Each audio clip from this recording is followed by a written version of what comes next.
lakukan kegiatan sosial meskipun sedikit tapi tekuni. Meskipun sedikit tapi tekuni. Contoh, Anda punya perhatian sama anak yatim, meskipun satu orang tapi tekuni dia. Apa keperluannya? Perhatikan dia belajarnya. Kalau kita tekuni satu akan ada keberhasilan. Kalau kita berhasil itu adalah kebahagiaan bagi kita.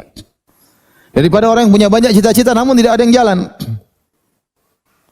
Jadi harus punya amal soleh meskipun kecil tapi tekuni. Anda punya pengajian, udah bikin pengajian di kompleks, di kampung, bikin. Meskipun yang ada sedikit, yang penting tekuni. Inilah model Anda ketemu dengan Allah Subhanahu wa taala. Allah pasti beri kebahagiaan pada diri Anda. Meskipun jangan langsung bercita-cita punya pengajian yang banyak tapi yang satu tidak Anda tekuni. Tekuni satu, jalani ya. Jalani. Anda pokoknya apa saja kegiatan sosial, meskipun enggak banyak-banyak, meskipun sedikit tapi ditekuni. Ya. Karena saya dapati sebagian orang ya, sebagian kawan seperti itu, punya cita pengen ini, banyak proyek, banyak cita-cita namun enggak jalan-jalan semuanya.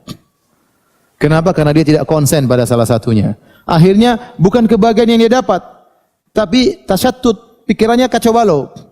Bahkan kekecewaan yang dia dapat, ini tidak jalan, itu tidak jalan, ini tidak jalan, akhirnya dia kecewa.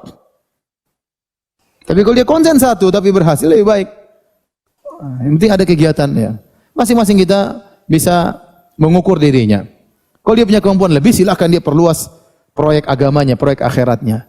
Semakin punya kelebihan kemampuan lagi, silakan luaskan lagi proyek akhiratnya. Dia bisa buat kerja sama orang, lakukan.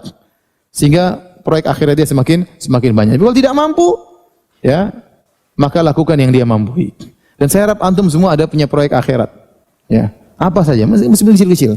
Entah antum bantu buat pengajian, entah antum bangun anak yatim, entah antum punya proyek bangun sumur bor di suatu kampung supaya keluar air dan itu amal jariah, ya.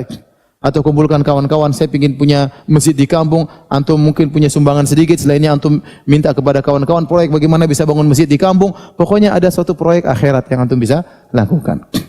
Kalau antum niat antum tulus, akan besar di sisi Allah Subhanahu wa taala. Kata seorang salaf, rubba amalin saghirin tu'azzimuhun niyyah. Betapa banyak amal yang sedikit jadi besar di sisi Allah karena apa? Karena niat yang tulus. Wa rubba amalin kabir, dan betapa banyak amal yang besar tusaghiruhun niyyah. Jadi kecil karena niatnya enggak beres. Yang penting antum punya kegiatan akhirat. Harus ada kegiatan entah apa saja. Nanti ibu-ibu juga bisa bikin. Pokoknya punya kegiatan akhirat yang kita tekuni, kita konsentrasi di situ. Inilah harapan kita bertemu dengan Allah. Saya punya kegiatan ini Allah. Yang saya sibukin setiap hari ini, saya pikirkan ini. Ada orang-orang bikin sekolah, dia sibuk konsentrasi sekolah. Bagaimana bisa menciptakan? Dia habis waktunya, tidak apa-apa. Ini kegiatan dia yang sehari-hari dia terjebak dalam kegiatan akhirat seperti ini. Ini mendatangkan kebahagiaan. Ini mendatangkan apa? Kebahagiaan. Baik.